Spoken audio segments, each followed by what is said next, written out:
Ito naman yung version 4. Ayan. So dalawa siya. Dalawa na siya. Tapos isang bote na lang. Tapos hindi na niya kailangan ng support. Yung mga ano, diba? Sama-sama na sila.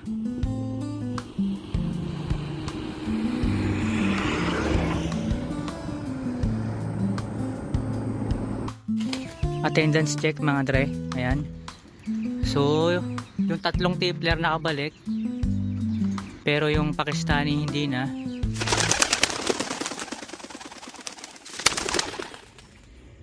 Yo, what's up mga dre? Another day, another palipad ibon. Batch 1 at saka batch 2 yung paliliparin natin ngayon. Magkasama na sila. Medyo malayo. Panorte hanggang sa makarating tayo ng Baguio. Meron din tong kasamang tipler mga tropa. Tara, punta na tayo sa spot. Eto na mga dre, second flying spot. Ayun yung bagong munisipyo ng Porac. Tapos matatanong nyo dito yung Arayat. Ayan. Tara, palipad na mga tropa. Dalawang box pa to. Ano ba?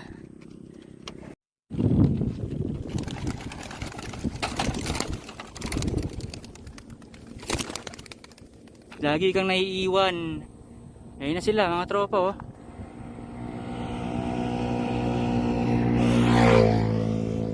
Ito laging humihiwalay itong tanga na to.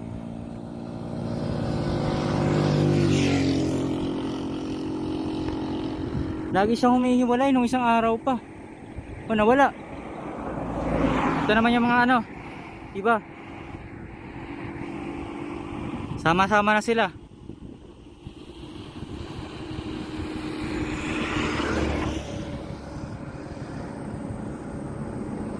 Sana ano, yung isa sana sumama.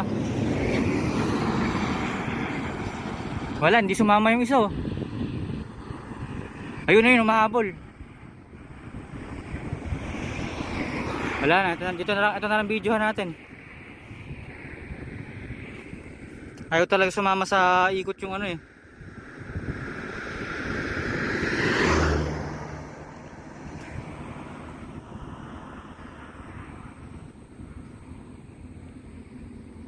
Yun oh, sarap.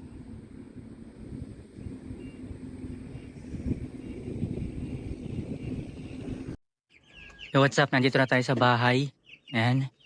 So nakabisikleta lang tayo. Grabe, habang upo ako, tanghaling tapat. Alas 3, palipad. So ito, andito na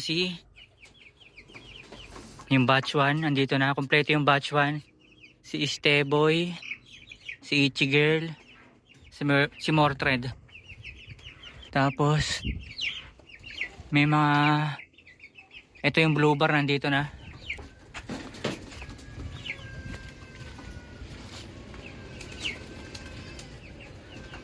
Wala pa yung iba. Mukhang ubos na yata. Mukhang lagas tayo ah. Sige, balikan ko kayo mamaya. Maaga pa naman eh. Yo, what's up mga dre? Tingnan nyo tong automatic feeder na ginawa ko mga dre. DIY automatic feeder. Ayun oh.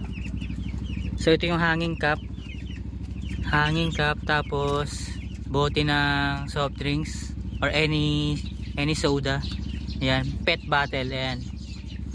So yung first version niya nandito. Ito yung unang version niyan mga tropa. Ito.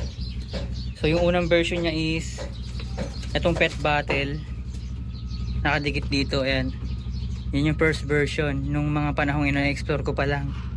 Kung makikita nyo, maraming pagkain dito pero walang kalapate. That is because yung barako dito naligwak dahil nga doon sa previous video ko merong sumpa dito sa area na to. Tapos iyon yung inahin. Ayun o, hiniwalay ko muna inahin. So ayan, ito yung first version nun, version 1. Ayan, DIY feeder cup.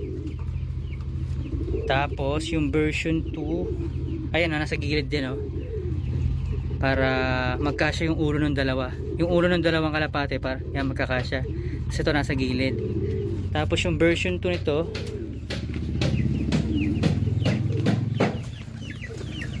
Ito. Ayun o. Nasa gitna. Yan. Tapos hindi ako mapakali. Hindi ako na-satisfied. Ganito naman yung ginawa ko. Ayan. So binutasan ko dito. Ayan. May butas siya. Tapos eto. Naka-zip tie siya. Ayan. Tapos ito nga magkaduktong. Hindi ko pa pala na-explain. Ito magkaduktong to. So bali ito yung version 3. Ayan. Tapos meron siyang suporta dito. Ayan. Pero meron pa yung version 4. Ayan. DIY feeder. Automatic. Kain lang sila ng kain yan. Version 3. Tapos meron pang version 4 niyan. Kasi yung lahat ng version mahaba, magkaduktong. Ito naman yung version 4. Ayan. So dalawa siya. Dalawa na siya. Tapos isang bote na lang. Tapos hindi na niya kailangan ng support. So naisip kong gawin to kasi nga sa April meron kaming out of town. Long weekend, 3 araw yon. Punta kami ng Baguio. Kaya nga tinay-training ko yung mga kalapati ko na makalipad pang Baguio kasi nga this coming April out of town kami. Ayan, so inaalala ko kung paano sila tuloy-tuloy na makakakain kahit wala kami. And actually ito pinaractice ko na rin sila. Pero i-out ko muna to or itatabi ko muna to, hindi ko muna papagamit sa kanila. So pag nag-out of town kami, dun ko palang papagamit. Ayan. Pero ito ang version 3 ng DIY automatic feeder by Master Trekkie. Ayan o. DIY. So kaya ko siya yung version 4, kaya ko hindi na siya dinugtungan or inalis ko yung dugtong niya is because yung ganitong isang bote marami na. Kumbaga naobserbahan ko na enough na yung 4 days or 3 days para yung isang puno nito 4 days kaya na.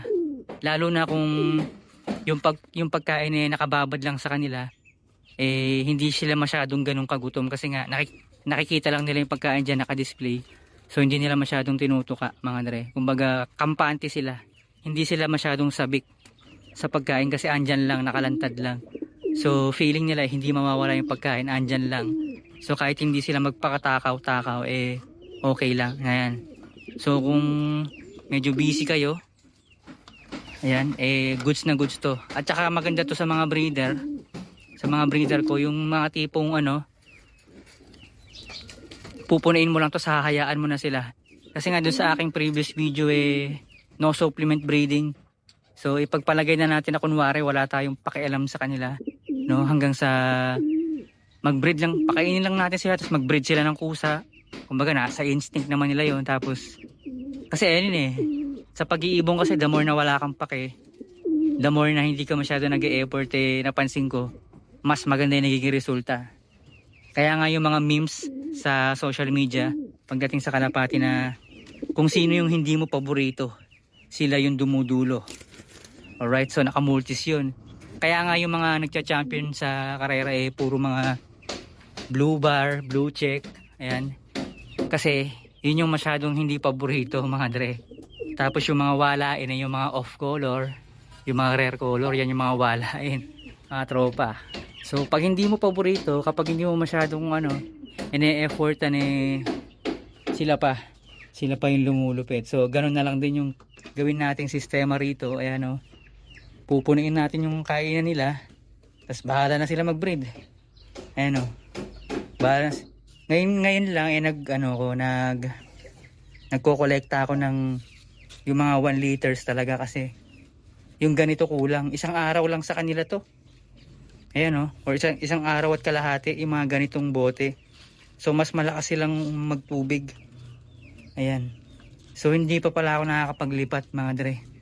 Sabi ko nung last video urgent yun Pero ngayon susubukan ko talaga maglipat kasi parang may sumpa talaga dito sa area na to. Ayan. May sumpa. Ang ganda pa naman sanang gawing breeder to area. Breeder area kasi nga liblib. Hindi siya nadadaan-daanan. So yun, pinlex ko lang yung aking DIY automatic feeder mga tropa peeps. Ayan o.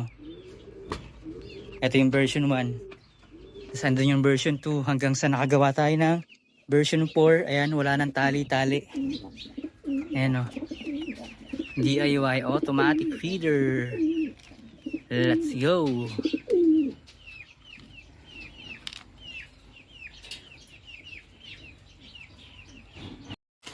Attendance check mga dre. Ayan. So, yung tatlong tipler nakabalik. Pero yung Pakistani hindi na. So, yung blue bar nandito. Ayan. So, ito. Si Nick Oy or si Nick Ice. Nandito. Ayan. So, si Mortred. Si Steboy. Si Ichiboy. Matik naman yan. Ayan o. Si Ichi Girl pala. Ayan. Matik yan. Tapos, ito. Si Hanabi. Yan. So, sino pa ba? Okay, Mortred. Nick Ice. Ay! Shit! Diyan Arden wala. Diyan Arden wala.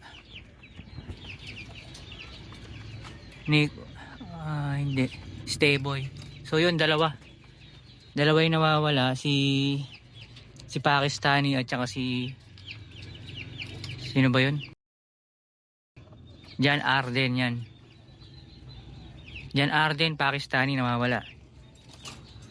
Or wala pa. Pero check natin bukas. Mga tropa.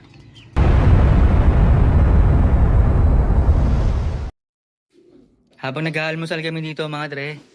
Yung Jan Arden bumaba. Ayan na. Ayun na, nakabalik na sa mga tropa. Okay na. Okay na.